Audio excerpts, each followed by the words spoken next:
Olá, queridos, a paz do Senhor. Mais uma vez, estamos juntos aqui na Academia de Pregadores, EBD Adultos, e hoje vamos estudar a lição de número 6, onde trataremos sobre as sutilezas das ideologias contrárias à família. E assim como eu tive uma fala em duas lições anteriores sobre a questão do divórcio, onde tratamos na lição de número 4, né? Na lição de número 4, nós falamos sobre a sutileza da normalização do divórcio, e eu fiz uma abordagem, porque no trimestre passado tratamos sobre o casamento é para sempre, e nesta lição vamos mais uma vez fazer essa abordagem que envolve família. Então, eu repito, não é sendo repetitivo, mas é realmente importante tratarmos dessa questão, ou destas questões que envolvem as nossas famílias, que é o bem mais precioso que nós temos. Então, na aula de hoje, vamos estudar sobre a sutileza das ideologias contrárias à família. E é claro que vamos fazer uma abordagem de algo que nós já tratamos aqui, falando em uma dessas sutilezas, que é o casamento entre pessoas do mesmo sexo, que é, sim, uma sutileza de Satanás, que é um ataque contra a família. Então, eu quero te dar muito bem-vindo à nossa lição de número 6 e que nós continuemos tendo esta visão de Deus para a nossa casa, para a nossa família, porque é bênção de Deus para a nossa vida. Amém? Vamos lá, lição de número 6, do dia 7 de agosto de 2022, a sutileza das ideologias contrárias à família. Mais uma vez, não é ser repetitivo tratar destas questões importantes que envolvem a família. Até porque é a área hoje, a família é a área mais atacada pelo diabo. É a área mais atacada pelo diabo. Porque o diabo sabe que desestruturando a família, ele não desestrutura uma pessoa só. Ele desestrutura um corpo. Ele desestrutura também a sociedade. Então, é importante falarmos, vamos falar disso todo dia, toda hora, vamos falar disso o quanto for necessário, e quanto mais falarmos, mais nós vamos aprender, crescer e vamos conseguir salvar a nossa família e diversas outras famílias. Texto áureo, Gênesis capítulo 2, o versículo 18. E disse o Senhor Deus, não é bom que o homem esteja só, far-lhe-ei uma adjuntora que esteja como diante dele. Eu gosto desse termo de essa tradução adjuntora, porque é de estar junto, de trabalhar junto. Adjuntora, que me lembra sempre o disjuntor. O que é o disjuntor? É aquele botão, né, que a gente coloca lá na rede elétrica da nossa casa, que quando a chave está virada para cima, a energia passa. Quando a chave está virada para baixo, a energia é interrompida. Então, a esposa que Deus fez para o homem é essa adjuntora. É ela que, ao lado do esposo, juntamente com o esposo, vão conseguir energizar a família. A família é um processo sinérgico. A família é um processo sinérgico, onde diversas energias se convergem para o bem familiar. Não é uma pessoa só, mas é um processo sinérgico. E isto é muito importante compreendermos. Outra coisa importante nós entendermos é que a esposa, ela tem que estar ao lado do marido com a responsabilidade da edificação da casa. A Bíblia é clara ao dizer que a mulher sábia edifica a sua casa. E é claro que essa edificação não é só o papel da mulher. Ela tem um papel fundamental nisso, mas o esposo também vai cooperar para a edificação, assim como a esposa coopera para o esposo em outros papéis que eles são peculiares. Aliás, no casamento é preciso enfatizarmos isso. Existem papéis que devem ser assumidos por ambos os cônjuges E quando esses papéis são assumidos de forma integral, realmente a família anda unida, equilibrada, o nome de Jesus é glorificado e nós vivemos felizes. Verdade prática: dentre os muitos perigos que a sociedade contemporânea enfrenta, estão aqueles de natureza ideológica, que planejam destruir a família. O que é uma ideologia? É um sistema de ideias que tenta persuadir as pessoas. Isso é uma ideologia. A ideologia é um sistema de ideia que tenta persuadir as pessoas. É claro que existem ideologias positivas, mas nós vivemos num mundo hoje tão deturpado pelo pecado e que se afasta tão verazmente de Deus, que muitas ideologias, diversas ideologias, têm surgido para tentar nos afastar da verdade do Evangelho. Eu repito algo que eu tenho dito nos últimos anos da minha vida, que tenho vivido, não que esses sejam os últimos, mas os últimos que eu tenho vivido, eu tenho dito que a Bíblia não é coisa de crente, a Bíblia é coisa de gente. A Bíblia disciplina a nossa vida como um todo. A Bíblia tem como objetivo nos tornar seres humanos melhores. E nós precisamos entender isso. A Bíblia é um antídoto contra essas ideologias que querem destruir esta nossa humanidade, sabendo que a nossa humanidade está fundamentada em Deus. Foi Ele quem nos criou os seres humanos. E a nossa humanidade verdadeira está ligada à imagem e semelhança de Deus em nós. Quanto mais a imagem e semelhança de Deus em nós for corrompida, menos humanos nós nos tornamos. O homem não está em evolução, ele está em involução. Essa palavra fui eu que inventei, né? O homem está, na verdade, regredindo, porque ele se afasta de Deus, corrompe a imagem e semelhança de Deus nele, e automaticamente vai perdendo a sua humanidade. Em Cristo, nós somos verdadeiramente humanos. Então, precisamos ter cuidado, porque existem muitos perigos que a sociedade contemporânea enfrenta, e esses perigos estão ligados à natureza dessas ideologias que planejam destruir a família.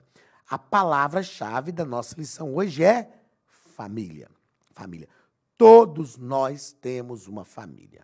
A família é o instrumento que Deus usou para nos trazer à existência. Ninguém é fruto do acaso. Ninguém é fruto da geração espontânea. Você pode até não ter um pai ou não ter sido criado pela sua mãe, mas você veio de um contexto de família. Você pode até ter surgido numa família totalmente desajustada, mas você veio de um contexto de família. E é possível, mesmo sendo fruto de uma família desajustada, é possível encontrar o ajuste. Em Cristo, em Deus, isto é possível. Trabalhando as nossas emoções, trabalhando as nossas crenças. Existem crenças que nós adquirimos na infância que são crenças limitantes, mas existem crenças que são crenças positivas. Como é que nós promovemos o desfacelamento, promovemos o cancelamento das nossas crenças negativas, adquirindo crenças positivas. E como nós adquirimos crenças positivas? Nos conscientizando daquilo que é necessário, abrindo mão daquilo que nós não podemos, buscando novas alternativas de vida e, sobretudo, nós somos servos de Deus, buscando a graça de Deus sobre a nossa vida. Então, a palavra-chave é família, e a família é importante.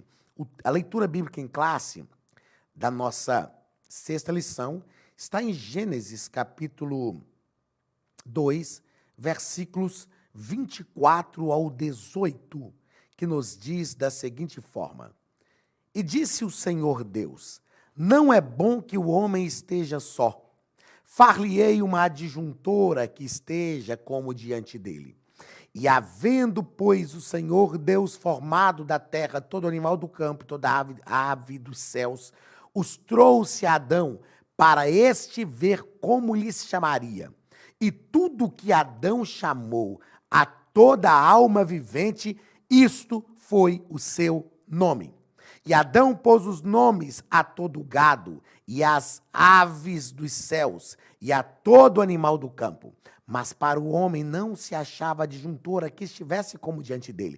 Então o Senhor Deus fez cair um sono pesado sobre Adão, e este adormeceu. Tomou uma das suas costelas e cerrou a carne em seu lugar. E da costela que o Senhor Deus tomou do homem, formou uma mulher e trouxe-a a Adão. E disse a Adão, olha, Adão desperta do sono. Esta é agora osso dos meus ossos e carne da minha carne.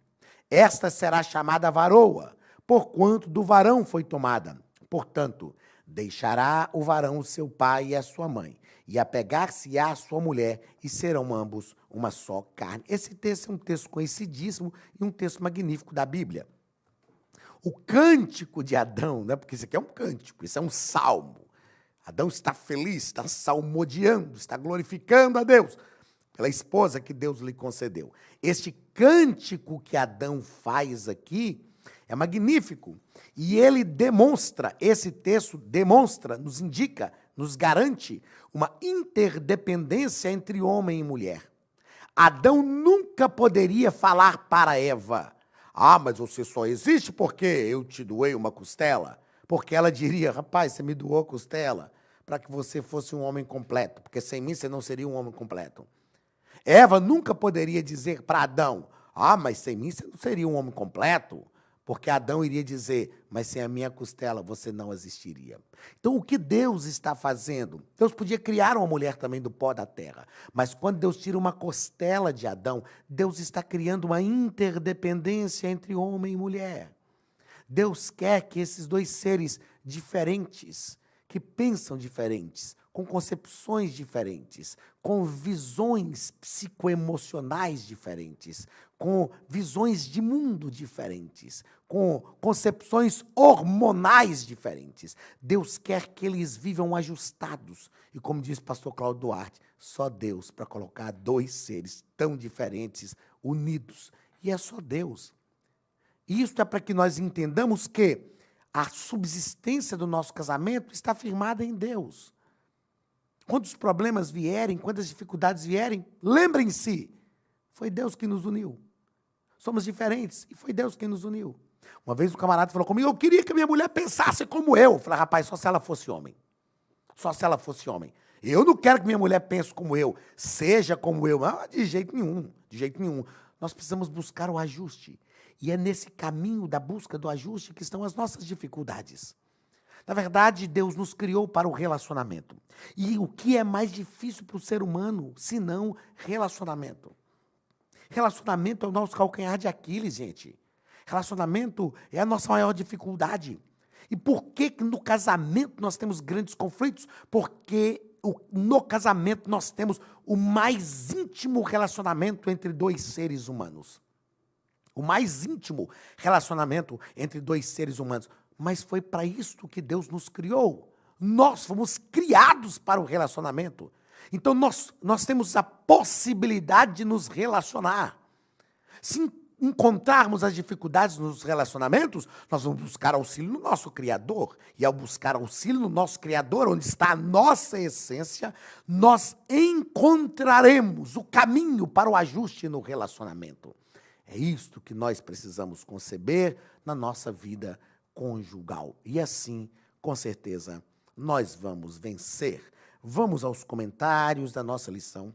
Primeiro ponto da nossa lição, o nosso comentarista, pastor José Gonçalves, vai tratar sobre família, projeto de Deus. A família não é um projeto do homem.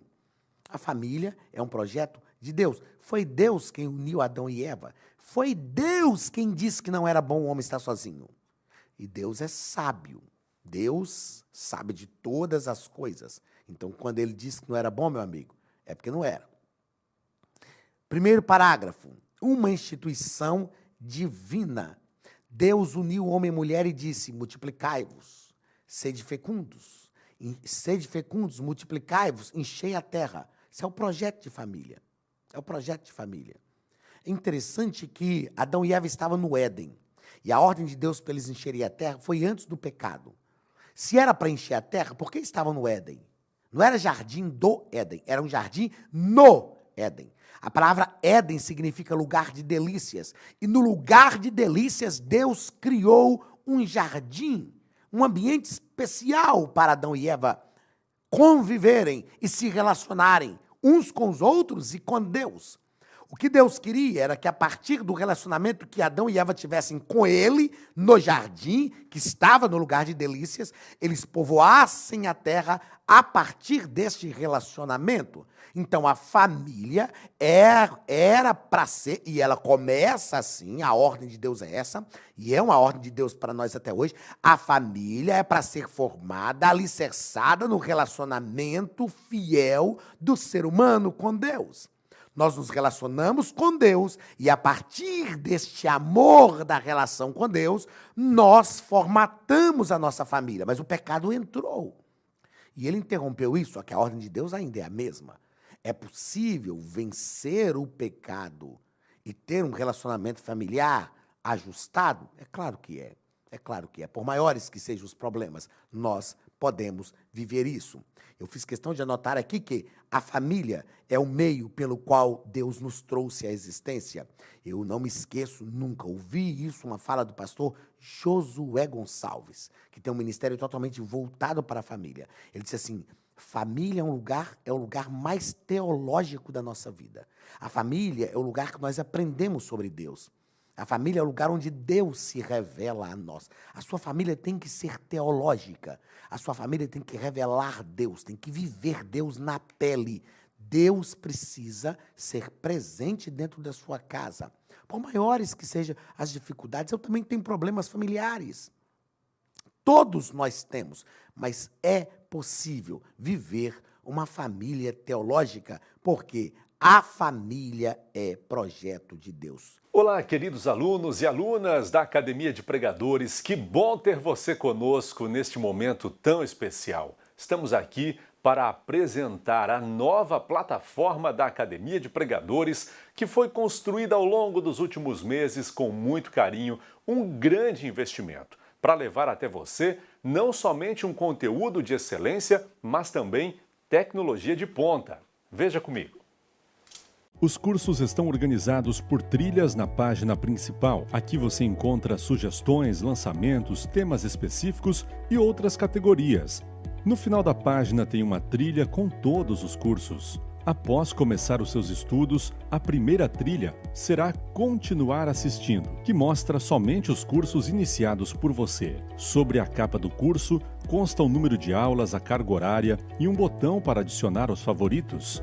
Nesta seta, você pode expandir e ver um vídeo de introdução. Para fazer login, clique no avatar no canto superior direito e insira o seu e-mail e senha usados no cadastro. Caso tenha esquecido a senha, é só clicar neste link, preencher o e-mail cadastrado e a senha será enviada. No canto superior esquerdo fica o novo menu do portal. Ao abrir um curso pela primeira vez, você vê as informações do curso e do professor. E na lateral, ou logo abaixo se for no celular, está a lista de módulos e aulas. Algumas aulas iniciais podem ser grátis e qualquer pessoa que fizer um cadastro rápido pode assistir. Após se matricular, aqui você vê as aulas concluídas, aulas liberadas ou agendadas. Você pode adicionar os favoritos, dar uma nota ao curso e acompanhar o seu progresso. E se você sair do curso e retornar depois, o sistema vai abrir exatamente a última aula assistida. Se estiver no computador, use esta seta para ampliar a tela. Logo abaixo da videoaula você encontra os links para baixar anexos, como áudio e apostilas. E neste campo em branco, pode fazer as suas anotações enquanto assiste. Depois é só imprimir ou salvar. Quando terminar o curso, clique no botão Emitir meu certificado e ele será gerado automaticamente no mesmo instante e sem custo. Clicando no avatar, você tem acesso ao seu perfil e histórico de pagamento. Em Meus Cartões, pode adicionar um novo cartão de crédito para fazer o pagamento do seu plano. Se você já era nosso aluno e seu cartão não aparece aqui, adicione um cartão na nova plataforma. Então aproveite as novidades e clique em Assine Agora. Escolha um dos planos. Venha para a Academia de Pregadores, a maior escola bíblica online do Brasil.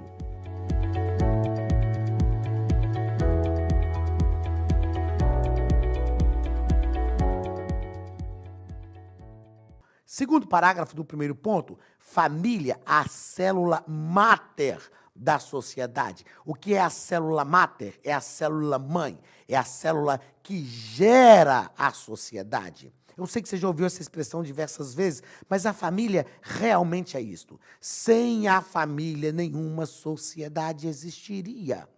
Então, todos os problemas que acontecem na família impactam a sociedade. E a sociedade se desajusta por causa de famílias desajustadas. Como resolvermos os problemas sociais? Ajustando a família. Porque quando nós produzimos ajustamento familiar, sem dúvida nenhuma, nós vamos produzir um ajustamento social também.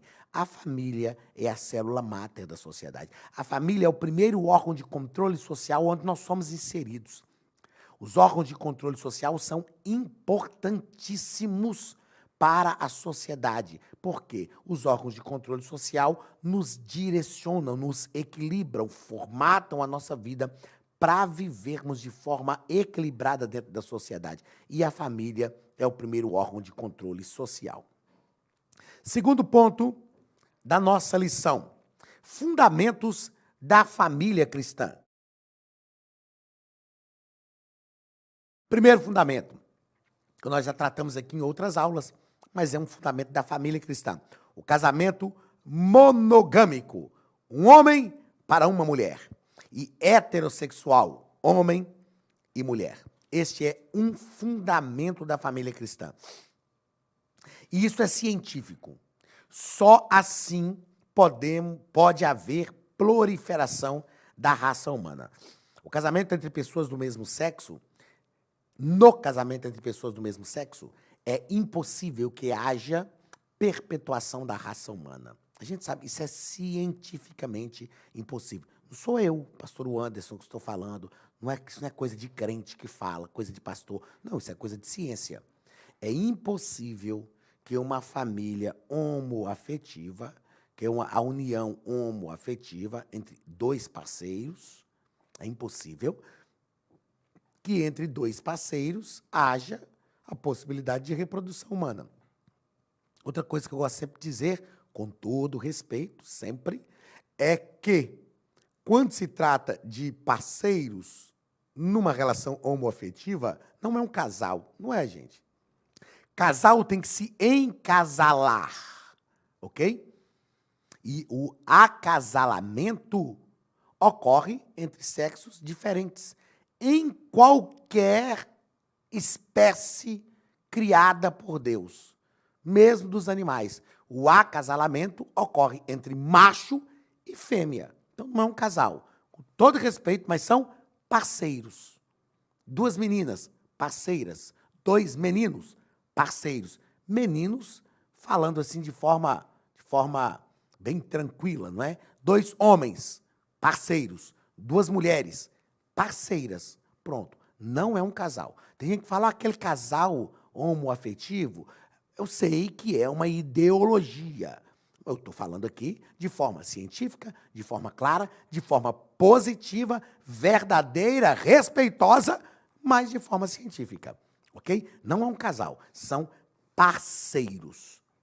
Tem o nosso respeito, embora nós não concordamos com a decisão, com a atitude tomada, biblicamente falando, expressando os princípios da nossa fé, mas esta é a verdade dos fatos.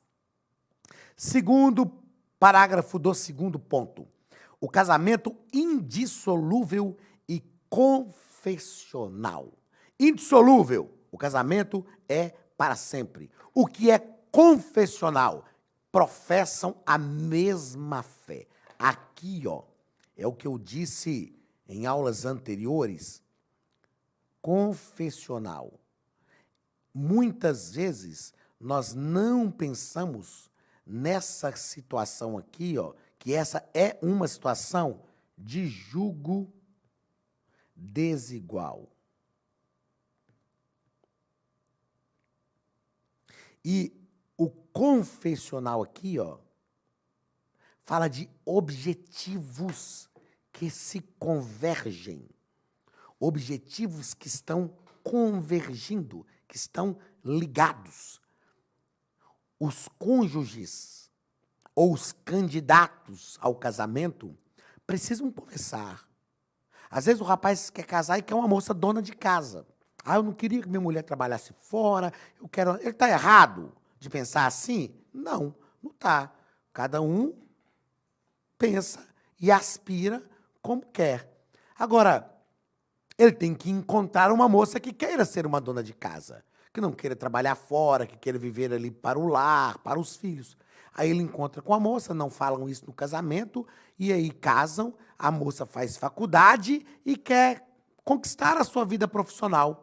Começam a ter problemas que podem levar ao divórcio, porque casaram em jugo desigual. Jugo desigual. É preciso ajustar. Jugo desigual não é só um crente, um descrente, não. É preciso ajustar todas as coisas. É para isso que existe namoro. E isto é importantíssimo para o casal, a fim de que eles vivam felizes, de forma ajustada e que produza uma família alicerçada na palavra de Deus. Terceiro ponto da nossa lição, nós vamos tratar sobre a sutileza da nova configuração familiar.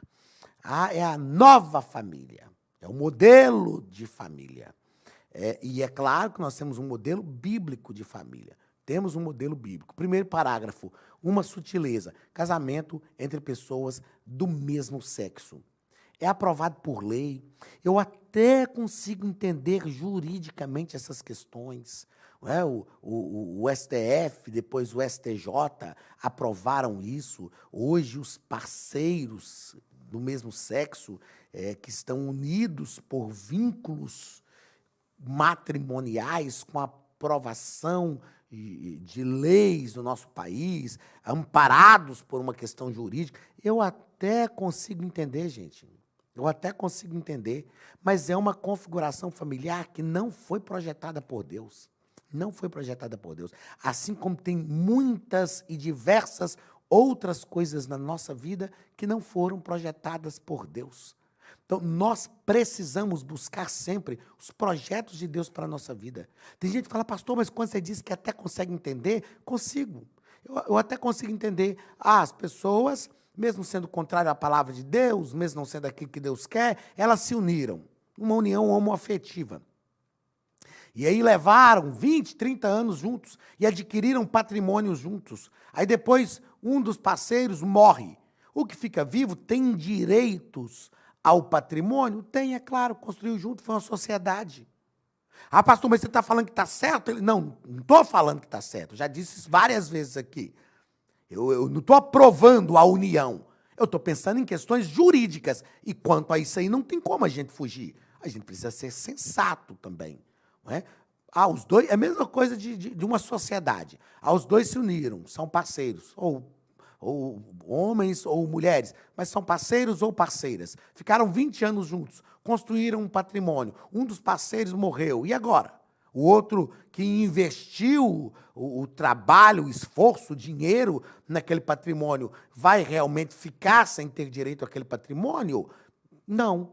Agora, a gente sabe que era possível garantir esse direito patrimonial sem precisar aprovar a união conjugal. Era possível? É claro que era. O direito patrimonial, ele não é garantido numa sociedade empresarial. Uma sociedade. Eu vou usar aqui de novo o Gustavo, que está fazendo os cortes aqui na filmagem. Eu resolvo montar uma empresa em parceria com o Gustavo. Aí nós montamos essa empresa. Ficamos 20 anos como sócios. 20 anos como sócios. E adquirimos mais patrimônio na empresa. Aí, de repente, eu morro. Eu, Gustavo, vou matar eu porque eu sou mais velho que vocês, tem idade de ser meu filho. Aí eu morro, o Gustavo ficou. O Gustavo não tem direito patrimonial naquilo que foi adquirido na sociedade? durante os 20 anos. Assim como os meus descendentes também terão direitos patrimoniais daquilo que vai ser agora a herança deles. Pronto, era possível o STF, o STJ, decidir por direitos patrimoniais entre parceiros do mesmo sexo que decidiram viver unidos, sem a necessidade de legislar e decidir pela união conjugal? Era, mas não foi isso que foi feito.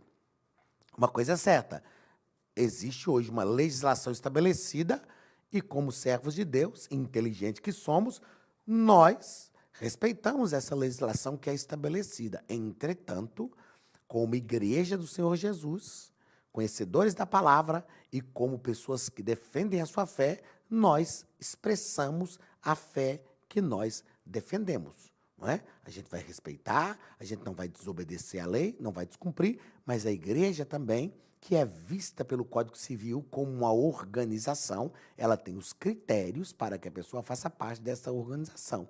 E um dos critérios é que a pessoa tenha professe nos seus sentimentos o heterossexualismo, ok? É uma decisão da instituição. Contudo, sem discriminar, sem desrespeitar e amando quem pensa o contrário. Segundo parágrafo deste terceiro ponto, a sexualidade não binária. O que é uma sexualidade não binária? Uma pessoa não binária é aquela que não se percebe como pertencendo a um gênero. Hoje usa-se isso aqui, ó. Pessoa que não se percebe. Eu nasci com órgão genital masculino, mas eu não me percebo homem. Eu nasci com órgão genital feminino, mas eu não me percebo mulher. Na verdade, gente, a coisa foi tomando um rumo assim tão maluco, que é uma libertinagem. É aquilo que eu disse aqui em algumas aulas anteriores. É uma sutileza do diabo para realmente nos afastar de Deus e afastar o ser humano de Deus de uma forma assim, total, completa. Porque antigamente tinha lá o hétero e o homossexual. Acabou, pronto, era fácil a gente entender. Aí o trem bagunçou tanto. Gente, tem hora que eu começo a conversar isso com os meus filhos e eles são mais antenados nisso do que eu. Eles são mais antenados nisso do que eu. Aí que eu falo, não, gente, não estou entendendo mais nada. Estou entendendo mais nada. Não é? O nosso comentarista até coloca aqui, ó, é o gendequer. Gendequer. Ó, nesse aspecto, é isso aqui, ó. Nesse aspecto, ela acredita que a expressão do gênero não se limita ao sexo masculino e feminino. Essa pessoa é gendequer. O que é uma pessoa gendequer? Uma pessoa não binária pode achar que não é homem ou mulher. Aí, nesse caso, pensa num negócio desse aqui, gente.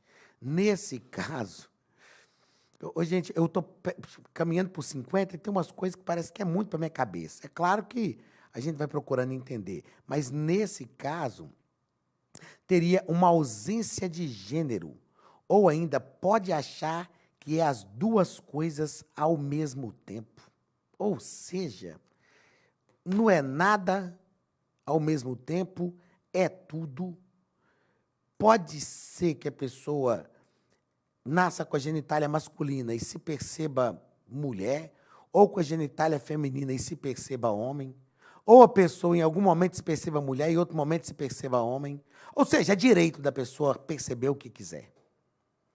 Nós sabemos, pela psicologia, que é uma ciência, que nem sempre o que nós sentimos é aquilo que é verdadeiro. Os meus sentimentos nem sempre são verdadeiros. Nem sempre são verdadeiros. Mas aqui não. Aqui nessa ideologia, o que a pessoa sente é o que é verdadeiro. Não. Como diz, um dia minha filha me explicando, não, papai, porque se a pessoa nasceu com pipiu, mas ela se sente mulher, ela é mulher. Não é, gente. Não é. Os hormônios que compõem o seu corpo, se ela nasceu com pipiu, dizem que ela é do sexo masculino. Não é só a questão da genitália, é uma questão hormonal. É uma questão hormonal. E vice-versa. Mas a psicologia ensina isso. Não é? Nem sempre o que você pensa é verdadeiro. Mas aqui não. O que a pessoa pensa é verdadeiro. Eu disse para minha filha, filha, eu sei respeitar a vontade da pessoa. Mas uma coisa é certa, a pessoa não... O que nasceu com o sexo masculino não se torna feminino só porque ele pensa que é feminino. A pessoa que nasceu com o sexo feminino não se torna masculina, não se torna.